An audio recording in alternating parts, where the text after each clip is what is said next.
Amém? Vamos ler? Mateus 11, versículo 28. Jesus fala assim: venham a mim todos os que estão cansados e sobrecarregados, e eu lhes darei descanso. Tomem sobre vocês o meu jugo e aprendam de mim, pois sou manso e humilde de coração. E vocês encontrarão descanso para suas almas, pois o meu jugo é suave e o meu fardo é leve. Esse é o texto. Amém? Que Deus fale com a gente essa noite aqui. O mundo, ele cobra muito assim da nossa vida. Ele cobra a gente sempre por resultado. Parece que a gente sempre precisa ser o melhor que a gente pode ser. Parece que as pessoas esperam que a gente seja sempre o melhor filho, o melhor aluno, o mais popular, o melhor profissional de todos. Às vezes, a gente mesmo se cobra dessa forma. A gente quer ser o melhor possível. Isso é tão intenso que se a gente não for o melhor, parece que não presta. Não adianta ser só um pouco bom naquilo que a gente faz. A gente tem que ser o melhor o tempo todo. Eu lembro quando eu era moleque, mais novo do que eu sou hoje, eu gostava muito de jogar futebol. Eu gosto até hoje, mas eu jogo muito menos do que eu jogava antigamente. E eu lembro que eu jogava até bem, assim, no meio dos meus amigos. E aí, quando a galera ia tirar os times, se eu não fosse o primeiro a ser escolhido, eu ficava triste. Eu ficava chateado. Eu falava, cara, por que não me escolheram primeiro? Eu jogo tão bem. Eu ficava pensando assim, parece que a gente vive dessa forma o tempo todo. Não adianta a gente fazer alguma coisa bem, a gente tem que ser o melhor. Aí, quando vem uma queda, quando a gente tem uma falhazinha, quando a gente chega em segundo lugar, parece que não adiantou nada. A gente se sente fracassado, a gente se sente mal. Parece que a gente não está preparado para lidar com esse tipo de coisa. Parece que a gente está sendo medido o tempo todo. O tempo todo. Existem algumas métricas que parece que são impostas para a gente, no nosso dia a dia, para mensurarem quão bom a gente é ou quão fracassado a gente é. Você já reparou? Pô, o cabelo tem que ser de tal jeito. Se não for daquele jeito lá que eu vejo no Instagram de todas as blogueiras mais lindas que existem, pô, não adianta, eu tô feia. A foto tem que ser postada assim. Eu já vi algumas pessoas falar, cara, olha essa foto que a pessoa postou. Ele não podia postar daquele jeito, não. Parece que se a gente não tiver tantos likes, não adianta, cara. Que foto tosca. A gente até apaga do nosso feed lá do Facebook. Aí a gente faz um curso de graduação totalmente diferente do que as pessoas estão acostumadas, daquele senso comum. E aí todo mundo, cara, por que essa pessoa vai fazer essa graduação, cara? Isso não dá dinheiro. Ou então a gente desiste, muda de ideia, caramba, vai mudar de novo, vai fazer outra coisa. Cara, de repente a gente se pega cansado.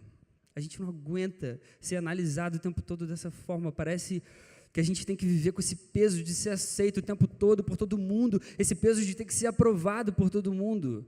Eu já me senti muito cansado assim, algumas vezes na minha vida. Eu lembro que eu era moleque também, né, 12, 13 anos, aí tinha aquela coisa do BV. Eu não sei se vocês lembram do que é isso, né? Caraca, meu irmão, pô, 12 anos você é BV? Como que pode isso? E aí as festinhas dos meus amigos, e todo mundo ia, meus pais não deixavam eu ir, eu ficava, caraca, nego vai encher meu saco na segunda na escola, porque eu não fui na festinha, eu nem estava com vontade de ir, mas eu tinha que ir, senão iam me encher o saco. Aí a faculdade, cara, eu tenho que passar, eu tenho que ser sempre o melhor com tais notas, etc. Eu não sei se já aconteceu com você, mas de você não usar alguma roupa só porque as pessoas vão te zoar por causa daquela roupa, mas você gosta daquela roupa, e você não usa. Ou então de você deixar de fazer alguma coisa pelo medo de fracassar. Imagina se você fracassa e as pessoas vão comentar, cara, que você não deu certo naquilo que você se propôs a fazer. Não sei se você já, em alguma vez na sua vida, postou alguma coisa só para mostrar onde você estava. Porque não adianta você ir para Orlando, as pessoas têm que saber que você está em Orlando. Qual é a graça que tem você ir para um lugar irado e ninguém saber que você está nesse lugar irado? Quantas vezes, cara, você postou uma foto com um sorrisão no rosto, porque ninguém pode imaginar que você está depressivo dentro da sua casa, que você está triste, que você não aguenta mais a sua vida. E a gente vive com isso na nossa cabeça o tempo todo. Aí, diante de tudo isso que eu estou falando, de tudo isso que a gente vive, dessa sociedade, dessa cultura, seja lá o que você quiser chamar, o sistema, o que seja, alguém vem até você e te agradece por alguma coisa que você nem lembrava que tinha feito. Alguém simplesmente lembra de alguma coisa muito maneira que você fez e vem falar, cara, muito obrigado pelo que você fez por mim. Isso soa até um pouco esquisito, não é? Cara, que coisa estranha, por que essa pessoa veio falar comigo do nada? Em vez de entrarem no seu perfil do Facebook, no seu perfil do Instagram, para te analisarem, para ver se você está legal ou não, alguém simplesmente se lembra de alguma coisa maneira que você fez e te agradece. Isso é tão contra o que a gente está acostumado, não é? Isso é muito contra, cara. É tão estranho isso que a gente vê a reação espantosa das pessoas que recebem esse agradecimento. A gente fez uma campanha essa semana, você deve ter sido marcado lá, não sei se foi ou não, mas várias pessoas marcaram na foto e tal, o que você já fez por mim. Cara, e eu vi a reação das pessoas que eram marcadas ali, caramba, tipo assim, cara, eu tô quase chorando aqui pelo que eu li. Não imaginavam que aquela pessoa que escreveu realmente considerava a pessoa assim, tão legal, uma coisa tão legal que ela tinha feito por ela em algum momento da vida. Sempre vem uma sensação muito boa quando a gente lembra de coisas legais que alguém já fez pela nossa vida, uma gentileza, uma ajuda que alguém deu para a gente, um favor que alguém fez pela nossa vida. Eu li algumas reações aqui de alguns amigos, quando leram a importância que tiveram em algum momento da vida da pessoa que expressou aquela gratidão. Como é bom a gente perceber que a gente está rodeado por gente que valoriza a nossa vida, que ama a gente, por gente que quer o nosso bem, mesmo quando a gente não precisa ser o melhor em tudo para aquela pessoa. Como é bom quando alguém fala alguma coisa que a gente nem fazia ideia, cara, da nossa vida, de alguma atitude que a gente teve, de alguma reação que a gente teve na nossa vida. Aí você deve estar pensando em alguns momentos, né, de alguns amigos que você ajudou, foi ajudado, etc. E você percebe que você está dentro de uma igreja. Você está dentro de uma igreja. O que isso tudo tem a ver com você? O que isso tudo tem a ver comigo? A gente que faz parte desse grupo aqui, que se chama Geração Oceânica, e a gente chama pela sigla, o GOL, a gente acredita que Jesus fez algo pela nossa vida que ninguém poderia ter feito. A gente acredita que Jesus fez uma coisa por nós que ninguém nesse mundo poderia ser capaz de fazer. E a nossa sensação de gratidão por Ele é tão grande quanto essa que a gente pode sentir quando a gente agradece alguém que marcou a nossa vida de alguma forma, em algum momento. Jesus fez algo pela minha vida que ninguém poderia fazer nunca, nunca, nunca. Eu e você, a gente pode fazer coisas legais por outras pessoas, a gente pode significar muito para a vida de outras pessoas, a gente pode ter uma importância muito grande para outras pessoas, a ponto delas considerarem a gente um irmão. Mas a gente nunca poderia fazer o que Jesus fez. A gente nunca poderia fazer o que Jesus fez. A gente nunca poderia significar o que Jesus significa. A gente nunca poderia ter a importância que Ele tem. Aí você deve estar se perguntando assim, mas o que Jesus fez? O que realmente Ele fez? Para a gente responder essa pergunta, a gente precisa entender antes uma palavra que chama pecado. Pecado. Eu não sei o que é pecado para você. Muitas pessoas consideram que pecado é uma coisa ruim que a gente possa fazer para outra pessoa. Na maioria das vezes é sim. Mas pecado não é tudo o que a gente considera que é errado, de alguma forma. De acordo com o que a gente vê por aí, com o que a gente julga e analisa. O conceito bíblico de pecado, se a gente acredita nesse livro aqui como sendo a palavra de Deus, é tudo o que é errado para Deus, é tudo o que afasta a gente de Deus. Pecado é tudo o que a gente possa fazer que afasta a nossa vida da presença dEle. Esse é o conceito bíblico de pecado. É o que Deus acha que é errado para Ele, do ponto de vista dEle, da forma como Ele julga, da forma como Ele olha. Aí a Bíblia ensina outra coisa para a gente. A Bíblia ensina que a gente nasce pecador.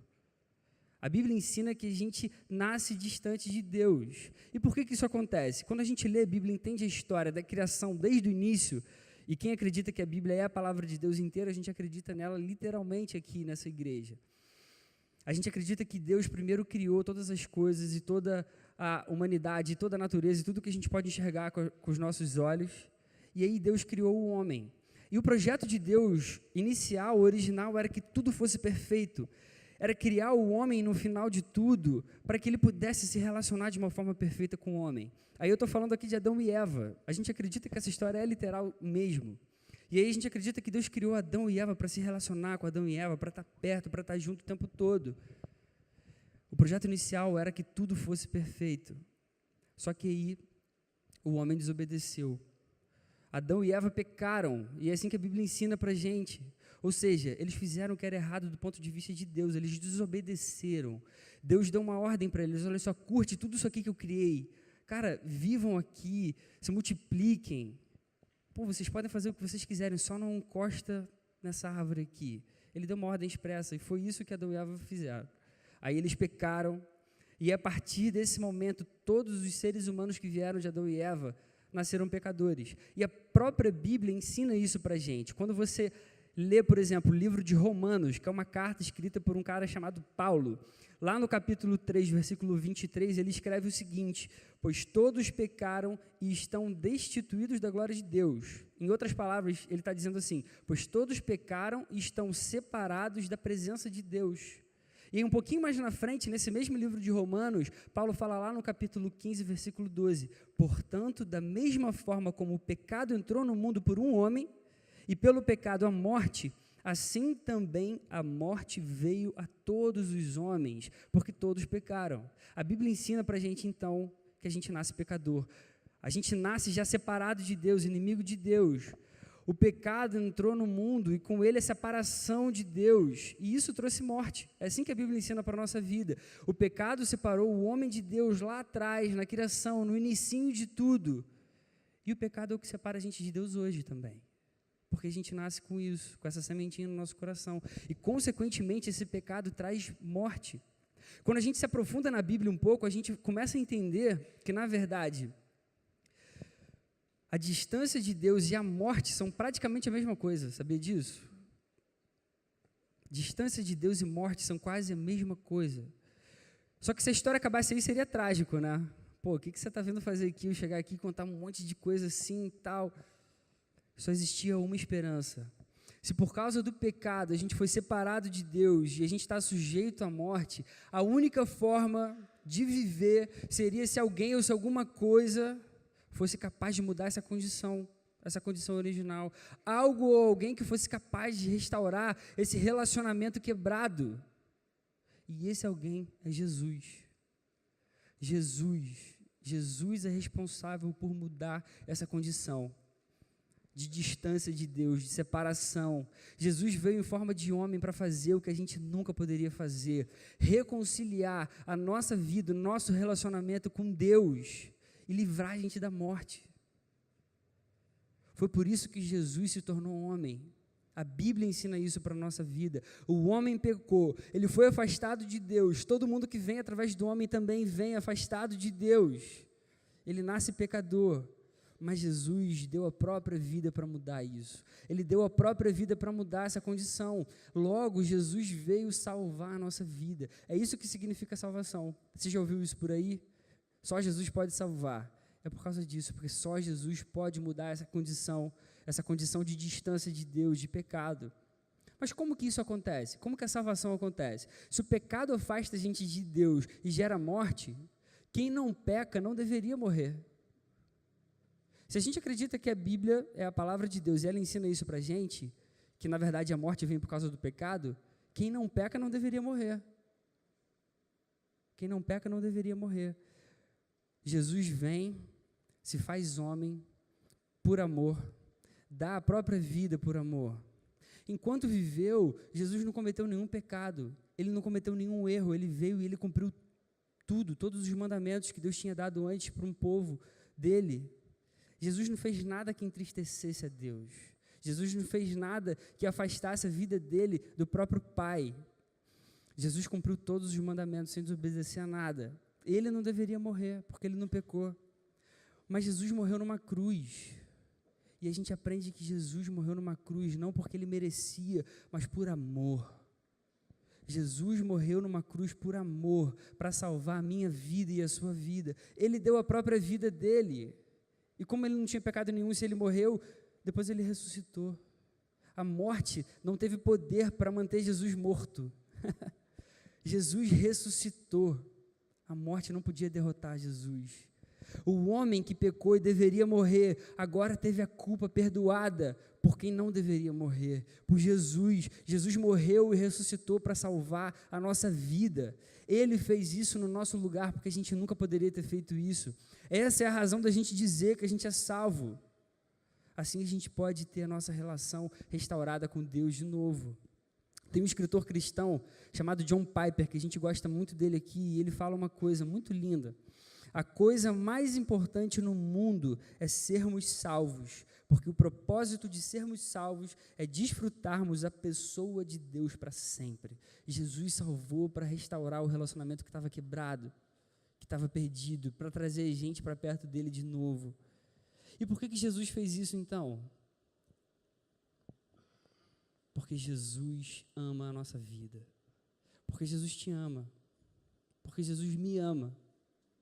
A única resposta para essa pergunta, por que Jesus morreu numa cruz e deu a vida pela nossa? Porque Ele ama muito a sua vida e a minha vida.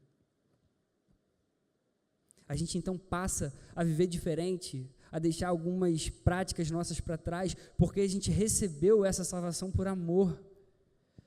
Não é o contrário, a gente não faz um monte de coisa justamente para receber esse amor e para ser aceito por Jesus, não. A grande razão pela qual Jesus dá a oportunidade da salvação é amor. Ele ama você, Ele ama a minha vida, Ele quer estar perto, Ele quer fazer parte da nossa vida, Ele se importa com você, Ele se importa comigo. Só Jesus poderia fazer o que fez no nosso lugar, e Ele fez. Cara, que coisa impressionante isso. Apesar de todas as minhas falhas, de todos os meus erros, de todos os meus defeitos, Jesus é a única pessoa que sabe exatamente como eu sou. E mesmo assim Ele me ama. Jesus é a única pessoa que sabe meus pensamentos mais profundos, as minhas maiores fraquezas, os meus maiores defeitos, e mesmo assim Ele me ama muito. E Ele ama você também. Ele ama a sua vida também. Aí eu consigo responder agora aquela primeira pergunta de todas. O que Ele fez por mim, que só Ele poderia fazer? Ele me salvou. Ele me salvou por amor. Beleza, entendi tudo isso. Mas o que isso tem a ver então com o texto lido aqui, de Mateus, capítulo 11, versículo 28? Venham a mim todos os que estão cansados e sobrecarregados, e eu lhes darei descanso. Tomem sobre vocês o meu jugo e aprendam de mim, pois sou manso e humilde de coração, e vocês encontrarão descanso para suas almas, pois o meu jugo é suave e o meu fardo é leve. Esse mesmo Jesus que salvou a nossa vida, que pode livrar do pecado, Ele faz um convite para a nossa vida essa noite. O convite que Ele faz é para quem se sente cansado, para quem se sente sobrecarregado, para quem não aguenta mais essa vida de mensuração o tempo todo, em que a gente tem que ser o melhor o tempo todo. Só Jesus pode trazer um descanso diferente, um descanso para a alma. Sabe por quê? Porque em nenhum momento você vai precisar ter que fazer alguma coisa para ter o amor dele sobre você. Em nenhum momento você vai ter que se esforçar muito para que Jesus te ame, para que Jesus te aceite, para que Deus receba você nos seus braços. Só Jesus pode trazer descanso, porque Ele não cobra um monte de coisa para amar a nossa vida. Essa é a grande verdade do Evangelho, que faz com que muitas pessoas não consigam aceitar, cara. Eu tinha um amigo de um trabalho que eu era antes do que eu estou agora, que eu sempre tentava falar um pouco para ele de Jesus e das coisas que eu acreditava e tal, e ele sabia, cara, ele sabia. Ele uma vez, a gente foi almoçar, ele falou assim para mim, ele falou: Felipe, eu sei, cara, que vocês acreditam que Jesus morreu numa cruz, e é só isso, e a gente só tem que acreditar nisso. Mas não dá para aceitar isso é muito simples. Isso é muito simples, como é que pode ser, cara? Não dá para acreditar nisso. A verdade é que é simples assim. Jesus morreu numa cruz, e a morte dele na cruz traz salvação para a gente. Esse Jesus que ama de uma forma incondicional, Ele te chama para perto, e a proximidade dele pode trazer descanso. Você não precisa se esforçar para ser amado e ter essa paz no seu coração. Basta você crer, você acreditar que Jesus é Deus e que Ele morreu numa cruz por você, e Ele pode salvar a sua vida. acreditar que Ele é Deus e pode transformar tudo que existe no seu coração. Você tem se sentido cansado, sobrecarregado com a tua vida, com as coisas que você tem que fazer o tempo todo, porque você tem que ser aceito o tempo todo, porque você tem que ser aprovado o tempo todo? Esse convite é para você essa noite. Esse convite é para mim. Você pode dizer sim para esse convite de Jesus. E você pode sair daqui se sentindo muito amado, assim como a maioria das pessoas que faz parte desse grupo se sente. E depois desse convite que Jesus faz, Ele mostra como que a gente faz. O que Jesus quer da nossa vida é uma coisa que a gente consegue dar para Ele. O versículo 29 e 30, ele continua assim: tomem sobre vocês o meu jugo e aprendam de mim, pois sou manso e humilde de coração, e vocês encontrarão descanso para suas almas, pois o meu jugo é suave e o meu fardo é leve. O fardo de Jesus é leve. Ele convida primeiro a gente para se aproximar, para ter descanso, depois Ele dá uma direção, Ele mostra como que a gente faz isso, como que a gente recebe esse descanso verdadeiro. Ele fala, cara, agora, olha só, tira essa carga que você tem carregado nas suas costas o tempo todo. Toma o meu fardo, porque o meu fardo, a minha carga é muito leve, você consegue. O fardo de Jesus é apenas a gente acreditar que Ele pode salvar e a gente se arrepender dos nossos pecados. Esse é o fardo de Jesus. Jesus não é uma religião cheia de regras, cheia de limitações, que a gente tem que fazer e cumprir tudo aquilo certinho para a gente conseguir ser um bom cristão. Jesus não é assim. Ele me ama simplesmente, Ele me amou quando eu ainda nem sabia quem Ele era, quando eu queria distância da presença dEle. E quando eu entendo essa verdade, aí eu me arrependo de tudo que pode entristecer o coração dEle. Cara, quando eu entendi essa verdade, isso mudou tudo na minha vida e no meu coração. Para mim sempre foi difícil aceitar isso. Cara, como é que pode? É só acreditar então? É só arrepender dos meus pecados? Você deve ter ouvido por aí, não deve? Ah, você é crente? Ah, então você não pode beber, né? Ah, você é crente? Ah, então você não pode fazer sexo com a namorada, né? Você é crente? Então você não pode fazer um monte de coisa, não pode isso, não pode aquilo. Sabe qual é a verdade? Não é que a gente não possa, é que quando a gente entrega a vida para Jesus, a gente passa a viver tão apaixonado por esse Deus, por essa paz, a gente não quer perder isso de forma alguma, que a gente faz de tudo para não entristecer o coração dele. É assim que funciona. O pecado não é quando a gente faz coisas que afastam a gente de Deus, como eu falei aqui. Então eu não quero pecar porque eu não quero me afastar de Jesus nunca. Aí você deve estar pensando assim, mas não é a mesma coisa? Cara, eu diria para você que não é a mesma coisa. Pensa só num pai com um filho, um pai que tem um filho. O pai ama muito esse filho, mas tem coisas que o pai não gosta. O pai, ele tem desejos, ele tem sentimentos, ele tem vontades, tudo normal, o pai é normal. E também tem coisas que o pai pede para o filho não fazer por cuidado pelo filho. Aí o filho cresce, fica mais maduro, e querendo agradar o pai, ele começa a fazer as coisas que o pai gosta, porque ele quer agradar o pai dele. Ele não faz aquelas coisas todas porque é obrigado. Ele simplesmente sabe do que o pai gosta e faz aquilo para agradar o pai. O pai gosta de futebol, o filho vai lá, compra 2 ingressos e leva o pai para ver o time lá no Maraca, para assistir o jogo. O pai gosta de sorvete, o filho vai e compra um sorvete para levar no almoço de domingo, porque o pai gosta do sorvete. Né? Agora eu vou ter que levar mais. O pai às vezes pede para o filho, não anda 120 por hora na estrada, cara, porque isso pode fazer mal para você. Aí o filho, na maioria das vezes, anda 80. Algumas vezes ele passa um pouco, mas ele sabe que o pai fica preocupado, cara, quando o filho faz aquilo. Você percebe que o pai continua amando o filho, mesmo se o filho desobedece em algum momento? Em nenhum momento são imposições que o pai coloca, você tem que fazer isso para eu te amar. Não é assim que funciona. E é assim que Jesus trata a nossa vida. A vida cristã é mais ou menos assim, com esse exemplo que eu trouxe aqui.